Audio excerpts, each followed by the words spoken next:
తెలంగాణ జర్నలిస్టులు ఇప్పుడు రేవంత్ని మా జోలికి రావద్దు బాబు అని అడుగుతున్నారు.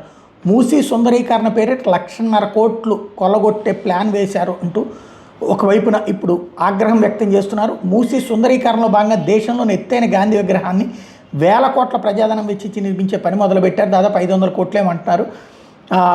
అయితే దీనికోసం ఈ వారం చుట్టుపక్కల ఉన్న కొన్ని అపార్ట్మెంట్లు భూముల్ని భూశాఖ నోటిఫికేషన్ విడుదల చేశారట. అందులో లంగర్ హౌస్ దగ్గర ఉన్నటువంటి మధు పార్క్ రిడ్జ్ అపార్ట్మెంట్ కూడా ఉందట.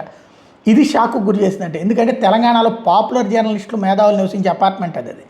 Doctor B R Ambedkar open university vice chancellor Ganta Chakrapani, Andhrajyothi మాజీ ఎడిటర్ కె శ్రీనివాస్, ప్రముఖ యూట్యూబర్ చందు తులసి, రేవంత్ రెడ్డికి కొత్త తెలంగాణ తల్లి విగ్రహాన్ని రూపొందించిన ఆర్టిస్ట్ రమణారెడ్డి, కేంద్ర ప్రముఖ జర్నలిస్టులు ఇదే అపార్ట్మెంట్ కాంప్లెక్స్లో ఉంటారండి.